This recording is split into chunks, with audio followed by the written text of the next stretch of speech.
Le soleil est encore loin de son zénith ce matin-là, et pourtant, la canicule cloue déjà au sol toute velléité de fraîcheur. Que faire? Manger un esquimau? Banco! Mais il n'y a pas d'heure pour manger un bon pinguino. Il n'y a pas d'heure. Vous avez entendu? Ici à Turin, on ne dit pas esquimau, mais pinguino, pingouin. Les mêmes origines polaires, mais des noms différents. Alors, qui était là avant? L'homme ou le pingouin? Années 30, on invente le pinguino, donc la première glace sur bâtonnet avec couverture de chocolat. C'est la première au monde. Et, Au monde ou en Italie? nous, on connaît au monde. Bon, après, si on connaît quelqu'un qui est plus ancien que nous, on lui dit bravo. Mais pour l'instant, on connaît 1939 le pinguino. 82 ans après, le café glacier de la Piazza Carignano n'a pour ainsi dire pas changé. Ses pinguini à déguster après la représentation du théâtre voisin, ses serveurs distingués et surtout son enseigne griffée Peppino, son créateur d'origine napolitaine en 1884.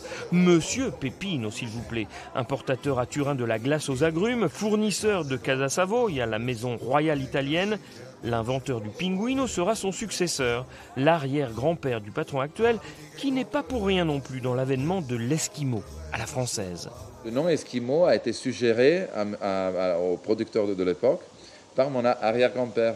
Donc on a trouvé un échange de lettres où il disait, le producteur d'Esquimau disait à mon arrière-grand-père, j'ai fait une glace qui est assez semblable à la tienne, super bonne, etc., sur bâtonnet. Je pensais l'appeler pingouin, qui est la traduction de pinguino. Et mon arrière-grand-père lui dit, mais écoute, nous on l'appelle déjà pinguino, tu pourrais changer un peu et essayer avec Esquimau peut-être. C'est bien, non ça? Ainsi, ce pinguino turinois, également connu à Milan sous le nom de Mottarello, ou à Rome Cremino, ou encore en France Esquimau, cette glace serait donc née ici dans la capitale du Piémont. Avouez que tout cela demande confirmation et pour cela, j'ai l'homme qu'il nous faut. Cet homme, le voici. Des secrets des crèmes pralinées piémontaises, qu'elles s'appellent Nutella ou pas, à celui des glaces made in Torino. Rien de ce que la gastronomie de sa région offre de richesse ne lui échappe. Quant à savoir si le pinguino a préexisté à l'esquimau, imaginez qu'il a passé au crible les archives pour en avoir le cône net. Disons qu'en Amérique, il existait déjà depuis 1922 une sorte de gâteau glacé appelé Eskimo Pie. C'est un Danois émigré aux USA qui l'avait développé dans sa société.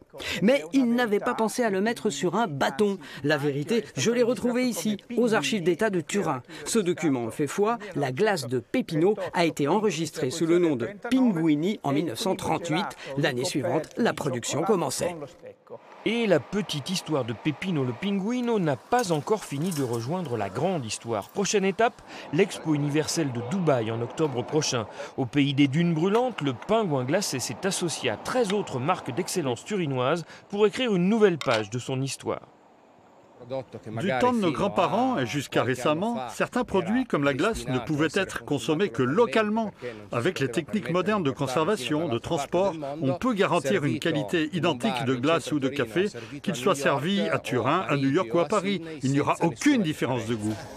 Une révolution qui ferait rêver le créateur du pinguino des origines, lui qui peinait tellement à maintenir sa glace sur bâtonnet au frais qu'il avait pensé l'enrober de chocolat pour en ralentir la fonte.